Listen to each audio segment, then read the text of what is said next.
Graças e paz, meus irmãos. Vamos dar continuidade ao nosso estudo em Apocalipse, parecendo um seriado de televisão. Cada cena mais emocionante que a anterior. E a de hoje também é bem emocionante. E graças a Deus pela música que o pessoal tocou, que vai casar direitinho com o estudo. Vamos ler Apocalipse 5, do verso 6 ao verso 14. Mas, assim como o pastor Ericon fez semana passada, a gente faz essa semana também, porque o capítulo é muito curto. A gente lê ele inteiro, que é bem curtinho, dá para pegar.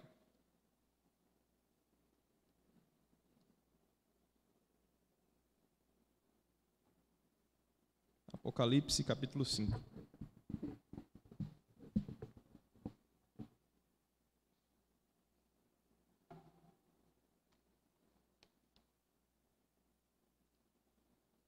Diz assim: Vi, na mão direita daquele que estava sentado no trono, um livro escrito por dentro e por fora, de todo selado com 7 selos. Vi também um anjo forte que proclamava em grande voz: Quem é digno de abrir o livro e de lhe desatar os selos? Ora, nem no céu, nem sobre a terra, nem debaixo da terra, ninguém podia abrir o livro, nem mesmo olhar para ele. E eu chorava muito, porque ninguém foi achado digno de abrir o livro, nem mesmo de olhar para ele.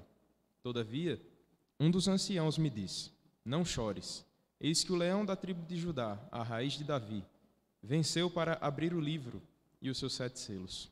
Então, vi no meio do trono e dos 4 seres viventes, e entre os anciãos, de pé, um cordeiro como tendo sido morto.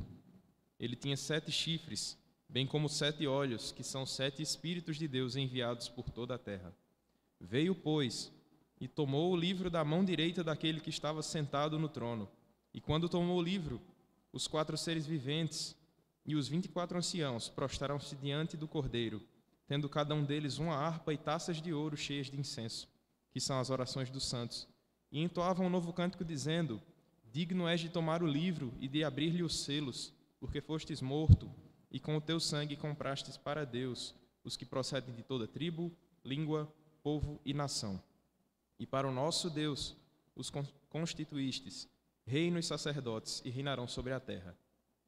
Vi e ouvi uma voz de muitos anjos ao redor do trono, dos seres viventes e dos anciãos, cujo número era de milhões, milhares de milhares, proclamando em grande voz: Digno é o cordeiro que foi morto, de receber o poder e riqueza e sabedoria e força e honra e glória e louvor.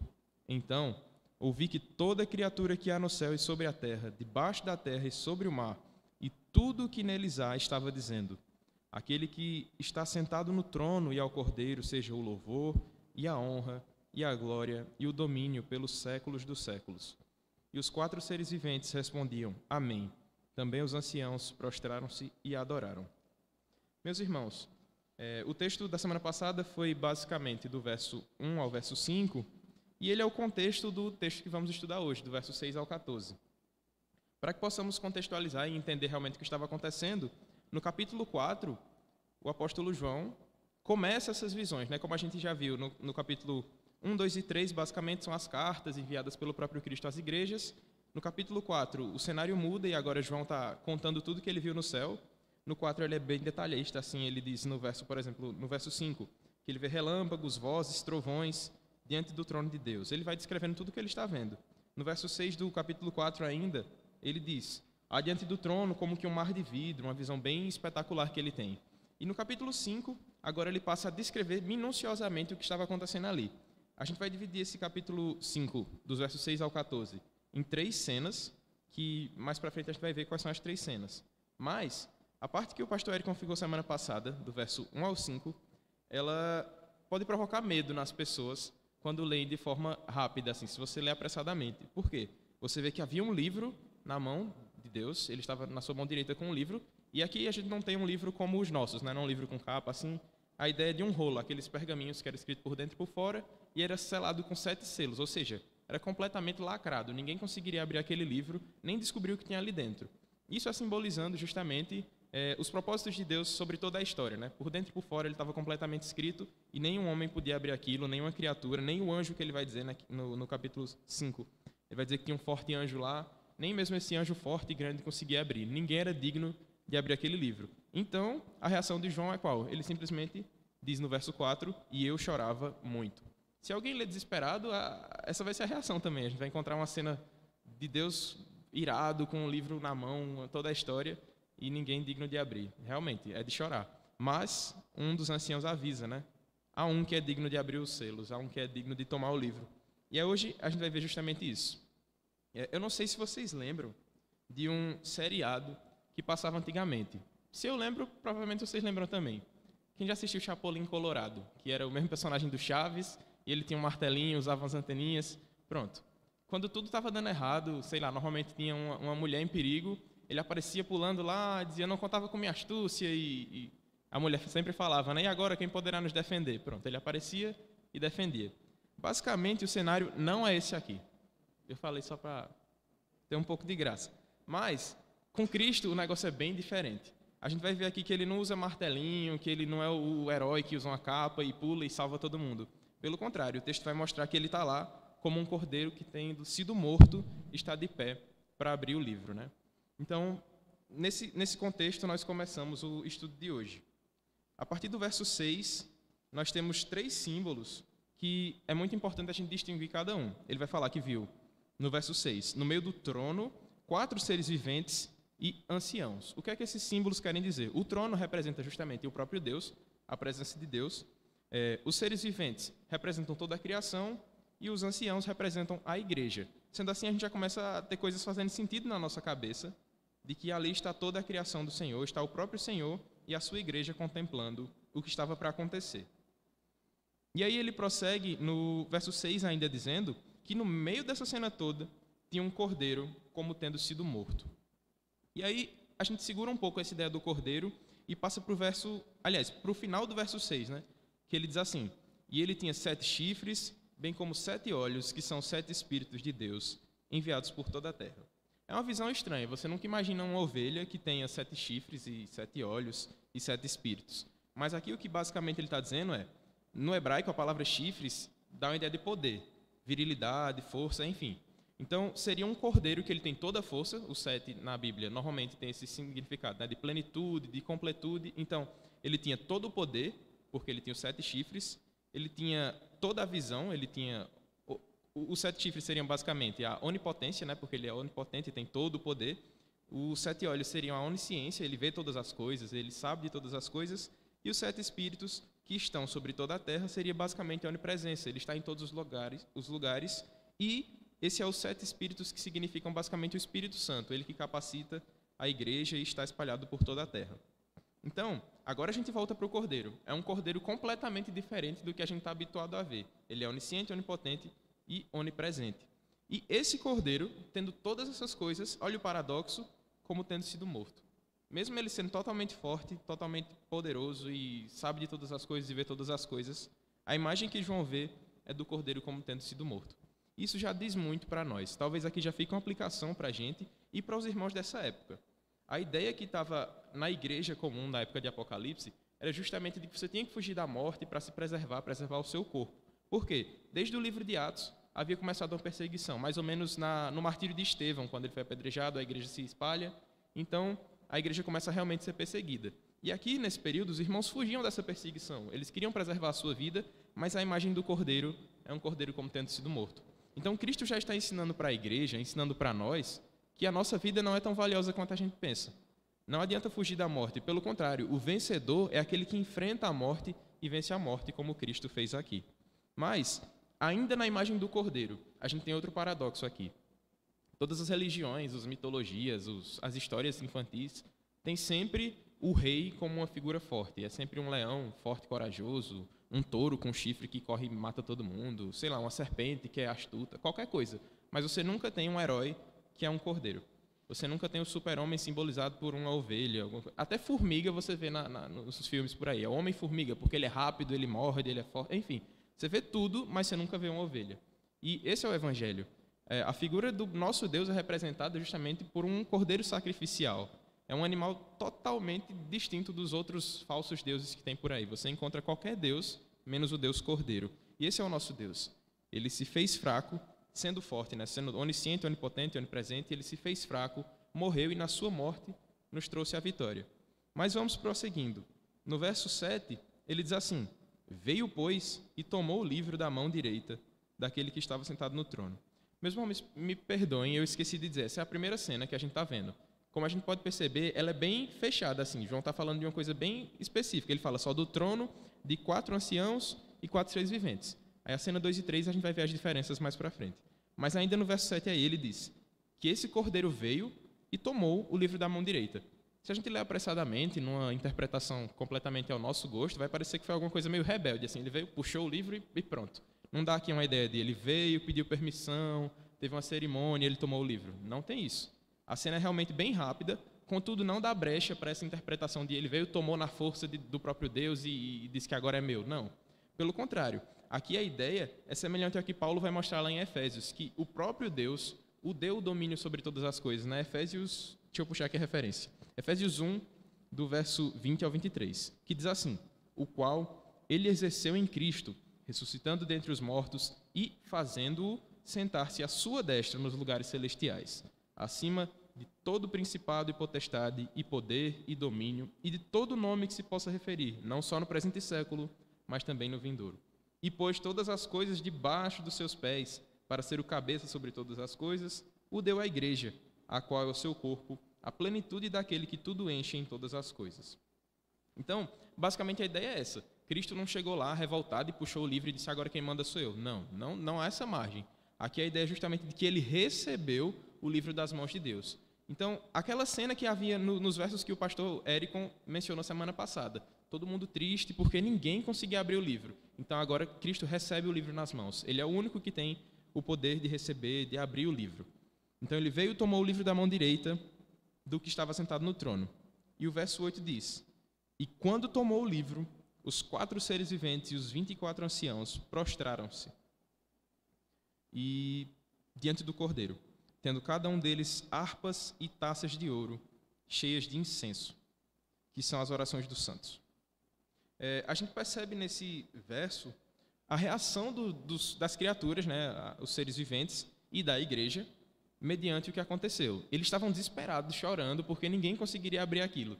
Mas agora eles veem que um é digno, um é capaz de receber o livro e desatar os 7 selos e receber tudo o que está escrito ali, de cumprir os propósitos de Deus. Então a reação deles só é uma. Eles pegam suas harpas e vão louvar. E essa é a nossa reação também. Por isso que a gente começa todos os cultos com louvores, com orações, porque isso é agradável ao nosso Senhor. A gente não pode dar nada a Ele. Imagina se os anciãos e os seres quisessem dar alguma coisa. Toma, o Senhor merece isso aqui. Não tinha nada que Ele não tivesse. Então, a reação de toda a criação, da igreja, é louvar o Senhor. E assim deve ser a nossa reação. Aqui também a gente percebe outra coisa, né? A harpa não tem muito o que a gente discutir, é bem simples. A harpa é um instrumento, eles estavam realmente louvando a Deus. E as taças de ouro eram cheias de incenso. E o que é esse incenso? Ele mesmo responde no texto, dizendo que são as orações dos santos. E aqui já fica outra aplicação para a gente. As nossas orações não são perdidas. O Senhor, Ele se agrada das nossas orações. Por mais que a gente não veja efeitos terrenos dela, eu oro e nunca vejo o Senhor me responder, o Senhor recebe nos céus em taças de ouro do seu povo. Então, insistamos em oração, porque ela é agradável ao nosso Deus. O Senhor se agrada porque Ele é o único digno de receber as nossas orações, de tomar o livro e abrir os 7 selos. Então, que persistamos em oração.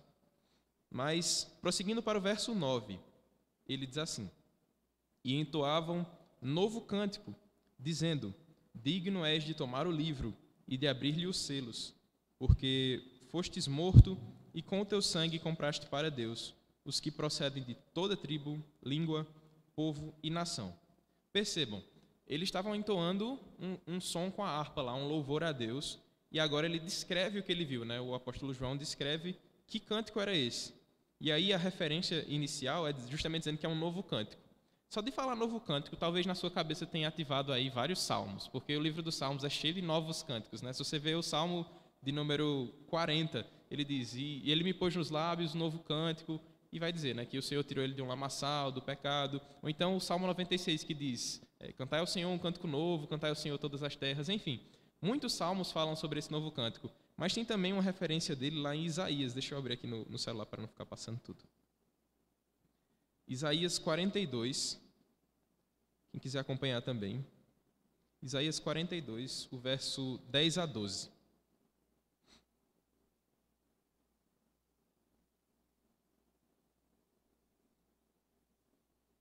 diz assim: Cantai ao Senhor um cântico novo, e o seu louvor até as extremidades da terra.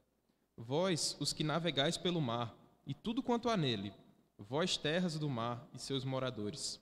Alcem a voz o deserto, as suas cidades e as aldeias habitadas por Quedar. Exultem os que habitam nas rochas, e clamem do cimo dos montes. Deem honra ao Senhor, e anunciem a sua glória nas terras do mar. Percebam, além dos salmos, há em toda a Escritura diversas passagens que falam sobre esse novo cântico, porque ela é a ração natural do homem que foi regenerado. O homem que não é regenerado, ele tem diversos cânticos. Ele canta sobre morte, ele canta sobre os seus pecados, talvez ele cante sobre as suas falsas glórias, dizendo que ele conquistou alguma coisa, ele venceu monstros, venceu gigantes, enfim. Mas o homem regenerado, ele tem esse cântico. E ele vai mostrar em Isaías, né, os homens dos mares, os homens dos montes, os que moram na rocha, todos cantam um novo cântico ao Senhor. E essa deve ser a nossa reação enquanto igreja. A gente vê o Cordeiro vencedor, o único que foi digno de abrir o livro, e a gente deve louvar. Então, nessa ideia do novo cântico, ele vai apresentar agora qual foi o novo cântico, né? Ele diz: digno é de tomar o livro e abrir os selos. E isso a gente percebe qual o centro do louvor deles. Qual o centro do nosso louvor? Será que a gente canta música sobre as nossas dificuldades? Sobre o passado que a gente teve e o que a gente quer para o nosso futuro? Ou será que a gente louva como esse povo estava louvando? Temos que louvar ao único que é digno de todo louvor, o nosso Senhor Deus, o nosso Cristo, o Cordeiro vencedor. Que ele seja realmente a canção dos nossos lábios. E aqui a gente percebe mais uma coisa. Os louvores não são direcionados somente a Cristo, como se só houvesse ele de Deus e o Deus Pai fosse desprezado. Pelo contrário, né?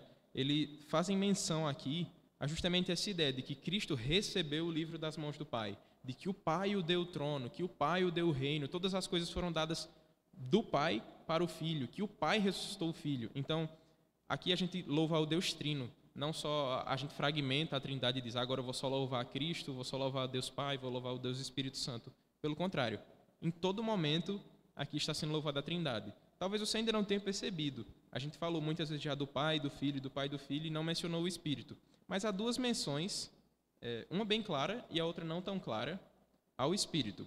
A primeira, a gente já passou por ela, que é justamente a ideia dos 7 Espíritos que enchem... deixa eu ler de novo.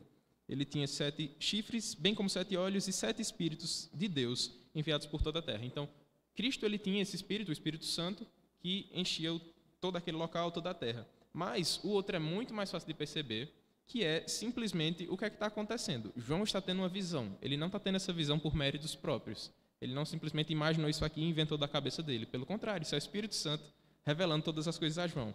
Então, para que a gente não pense que o Espírito Santo foi desprezado desse texto, ele está aí também. E o complemento do cântico diz assim: fostes morto e com o teu sangue compraste para Deus os que procedem de toda tribo, língua, povo e nação. E para o nosso Deus os constituíste reino e sacerdotes e reinarão sobre a terra. Meus irmãos, aqui é importante a gente perceber que isso é uma síntese do Evangelho. É o final dessa primeira cena e é uma síntese do Evangelho. Ele conta tudo o que aconteceu, né?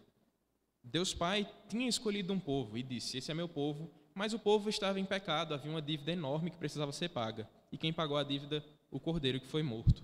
E aí eles já dizem isso: porque fostes morto e com teu sangue compraste para Deus os que procedem de toda tribo, língua, povo e nação. E aqui a gente percebe uma menção muito clara a Jesus Cristo, quando lá em Mateus ele diz o seguinte, Mateus 28, dos versículos 18 a 20. Ele diz: toda autoridade me foi dada no céu e na terra. Ide, portanto, fazei discípulos de todas as nações, batizando-os em nome do Pai, do Filho e do Espírito Santo, ensinando a guardar todas as coisas que vos tenho ordenado. E eis que estou convosco até a consumação dos séculos. Percebam, o próprio Cristo está dizendo isso. Toda autoridade me foi dada no céu e na terra, e façam discípulos de todas as nações. E é isso que está acontecendo aqui, né? Ele diz que com o seu sangue comprou para Deus povos de toda tribo, língua, povo e nação. Então, não há menção a qualquer hipótese de ser outra pessoa. É Cristo que está sendo revelado aqui na visão de João. E Cristo, com seu sangue, redimiu os eleitos de todas as nações.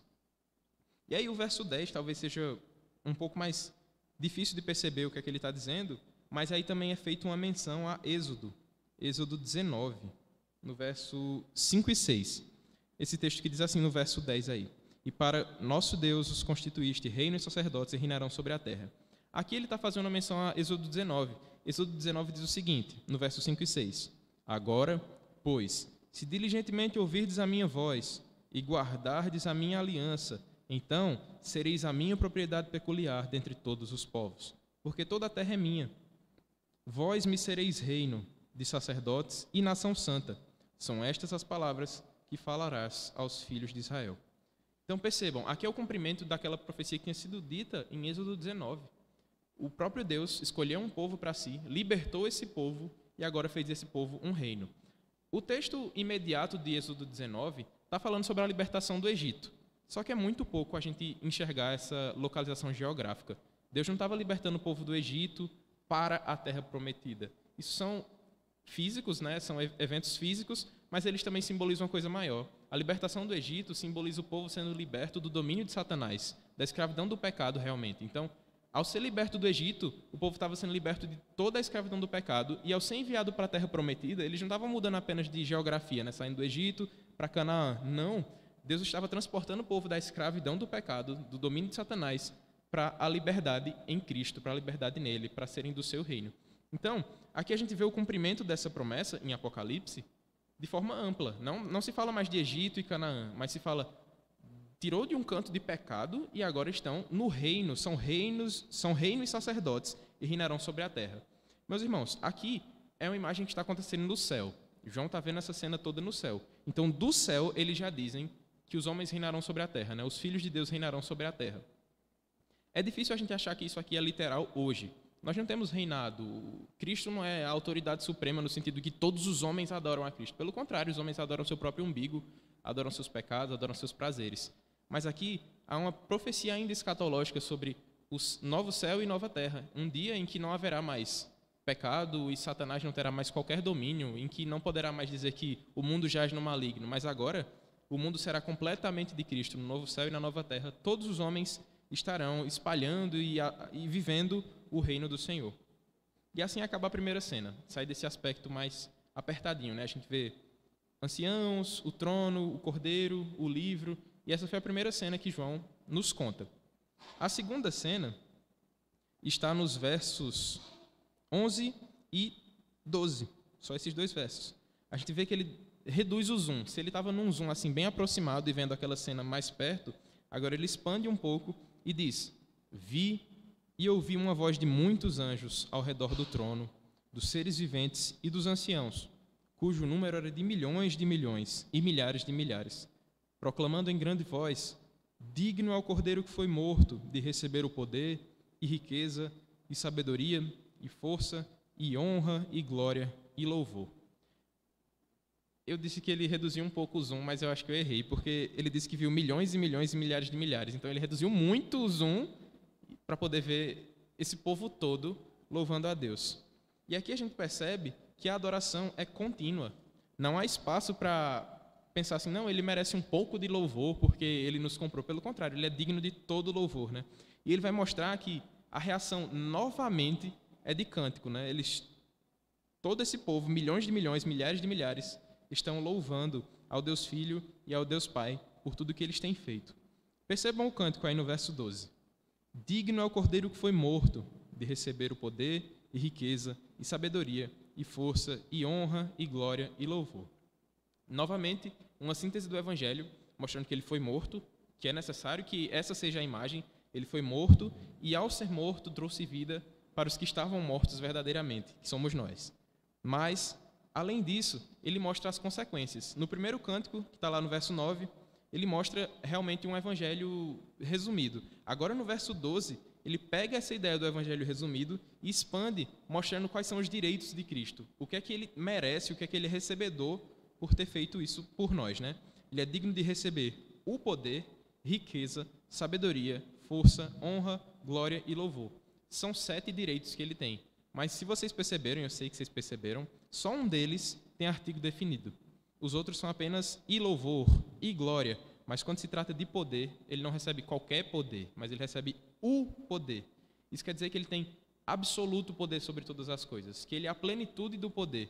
que ele não recebeu apenas poder, agora ele domina Campina Grande. Não, ele domina todo o universo. Cristo é o único que tem esse poder, o único que tem o poder sobre todas as coisas e rege todas as coisas com a sua forte mão. E aí, automaticamente, as outras coisas se tornam apenas consequências. Já que ele tem todo o poder, ele é digno de toda riqueza, e sabedoria, e força, e honra, e glória, e louvor. E essa é basicamente a segunda cena. A primeira a gente viu, um ambiente menorzinho, agora milhões de milhões e milhares de milhares. E a terceira cena ainda se torna mais espetacular. No verso 13 e 14, vamos ler, que ele diz: Então ouvi que toda criatura que há no céu e sobre a terra, debaixo da terra e sobre o mar, e tudo o que neles há, estava dizendo: Aquele que está sentado no trono e ao Cordeiro, seja o louvor e honra... Louvor e honra e glória e domínio pelos séculos dos séculos. E os 4 seres viventes respondiam: Amém.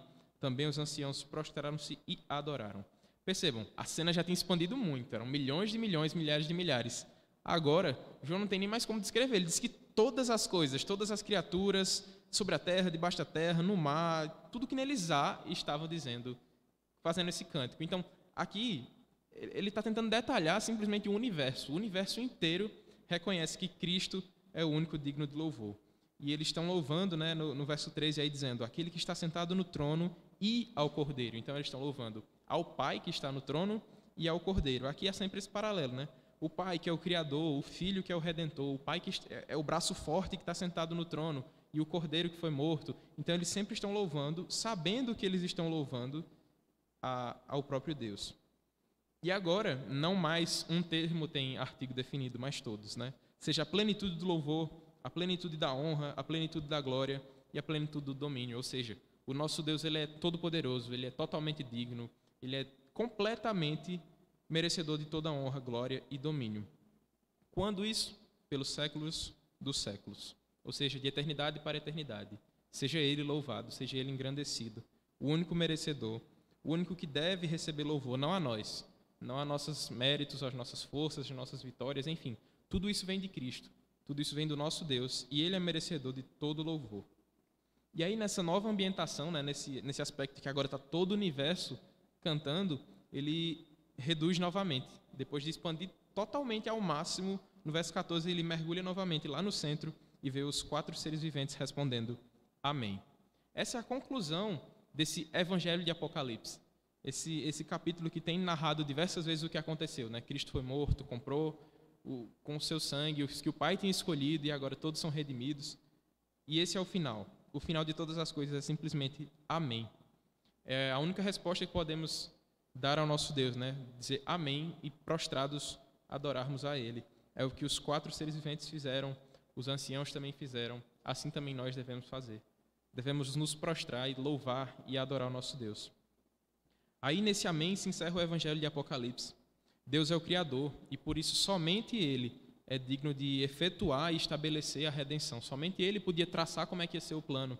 Somente Ele pode se assentar no trono. Somente Ele, porque Ele é santo e justo. Ele ama a sua criação de tal forma que Ele a redime, a salva, e Ele deu o seu Cordeiro para isso. Mas Ele não podia fazer isso simplesmente dizendo: pronto, agora vocês estão livres, vocês não são mais escravos do pecado. Não, era necessário que fosse pago o preço, e o preço foi pago mediante o sangue do Redentor. O Redentor que morreu para que pudesse viver. O Redentor que em sua morte nos deu vida. O Redentor que na sua derrota nos trouxe vitória. Que subiu vitorioso, que desceu ao mais profundo abismo e de lá ressurgiu como vencedor, como o leão da tribo de Judá. Ele é esse que é digno de tomar o livro e de abrir os 7 selos. E ele é digno de todo o nosso louvor, não só hoje, mas por toda a vida, por toda a eternidade, porque ele ressurgiu. E essa cena que a gente viu agora do verso 6 ao 14 é simplesmente a coroação de Cristo. Sempre ele foi coroado, ele sempre foi rei. Mas, a partir do momento que ele desce, se humilha, vem viver como nós, ele não está mais vivendo como um rei. E agora, depois de ser humilhado, pisado, escarnecido, ele sobe aos céus novamente, é recebido nessa cena que acabamos de ver. E nessa cena ele é coroado, digno de abrir todas as coisas, digno de todo louvor. E aí a gente vai ver nos próximos capítulos dessa série incrível que o que é que acontece quando ele é proclamado rei novamente, né? Quando Cristo é recebido como rei dos reis e senhor dos senhores, ele vai abrir os selos. E aí o negócio aperta. Os capítulos vão ficando cada vez mais assustadores assim para o ímpio, e para o justo, o que foi justificado, vai se tornando um motivo de consolo, de agradecer a Deus por tudo que Ele é. E aí ele vai abrir esses selos do capítulo 6 ao 8, basicamente, e a gente vai perceber a grandeza do nosso Deus na prática, né? Primeiro tem toda essa cerimônia, todo o louvor, e depois segue-se esses juízos para os homens, né? Mas, o que a gente percebe nesse amém aí do verso 14? Esse amém está dizendo basicamente o seguinte: no céu, agora já está tudo bem, Cristo já está lá, eles já estão em paz. No céu todas as coisas estão alinhadas, na terra ainda não. E é o que a gente vai ver justamente quando os selos forem se abrindo. As coisas vão ficando realmente mais difíceis, catástrofes, enfim. Tanta coisa vai acontecendo, mas haverá um dia em que nós também vamos dizer amém. Todas as coisas estão em Cristo, todas as coisas estão plenas, está tudo em paz. Mas é isso. Passemos agora para algumas aplicações nesse texto, né? Não que não tivemos aplicações, tivemos algumas que podemos refletir, mas apenas 3 breves aplicações para que a gente possa meditar ainda mais nesse texto. A primeira é que Deus é soberano, como a gente viu no texto inteiro. Ele é soberano e governa todas as coisas. Sendo assim, para o ímpio isso é assustador. Se eu tenho que dizer, ele é mais forte do que eu, ele controla todas as coisas e eu não, então eu estou perdido se eu sou o ímpio que anda sem Deus. Mas para o homem que anda com Deus, que confia nele e depende dele para todas as coisas, isso é consolo, isso é conforto. Então, vejamos a soberania de Deus não como uma doutrina que a gente estuda na EBD e de livros difíceis, não. A soberania de Deus nos faz perceber que Ele é bom. Porque se Ele é soberano, Ele podia também destruir todos os pecadores e pronto, agora Ele fez o que é certo, acabou. Mas Ele nos redime pelo sangue do Seu Filho. A Sua soberania mostra o Seu amor. Então, louvemos a Deus da soberania. Segunda aplicação, Deus é o autor da vida. E mesmo sendo autor da vida, Ele morreu para que nós pudéssemos viver. Ele é o único que podia dar vida. Eu sei, mães também dão vida, mães trazem pessoas ao mundo. Mas uma mãe nunca poderia fazer o que Deus fez. Nem a mãe mais santa do mundo poderia fazer o que Deus fez. Ele sofreu a dor da morte. A morte passou 3 dias e 3 noites e ressurgiu para que pudéssemos ter vida com Ele. Então, o Deus que é forte se fez fraco. O Deus que é um leão da tribo de Judá se fez o cordeiro sofredor, o cordeiro sacrificial. E por isso devemos louvá-lo, porque Ele morreu a nossa morte para que pudéssemos viver a sua vida. E nos garantiu não somente vida, essa vida que temos aqui, mas a vida eterna com Ele. Terceira e última aplicação é que Deus é realmente o único digno de louvor. Certamente, se você ama teologia, se você ama a igreja, ama o que vivemos aqui, você pode achar que outras pessoas também são dignas de louvor. Ah, eu amo Jesus Cristo, mas Paulo também foi um grande homem. Paulo merece também nosso olhar, nossa adoração. Não, nunca, jamais. Somente Cristo fez o que ninguém poderia fazer. Somente Ele é digno de tomar o livro e abrir os 7 selos. Somente Ele é digno de receber o poder, riqueza, sabedoria, força, honra, glória e louvor. Somente Ele. Então, a Ele sejam nossas canções, sejam nossas orações, seja a nossa adoração. Então, meus irmãos, basicamente, esse é o estudo de hoje. É curto. O pastor Ericon pegou metade dele semana passada. Então, se torna curto de todo jeito. Mas, que possamos ter isso em mente, que somente Cristo é digno do nosso louvor. Vamos orar. Senhor Deus, graças te damos porque não a nós, Senhor. Te damos graças porque o Senhor é digno de receber todo o louvor, toda a glória e poder. Te agradecemos porque o Senhor fez por nós o que ninguém jamais poderia fazer. Te agradecemos porque o teu sangue glorioso nos redimiu. Te agradecemos porque estávamos perdidos, mas o Senhor nos encontrou. E o Senhor nos encontrou e pagou tão alto preço.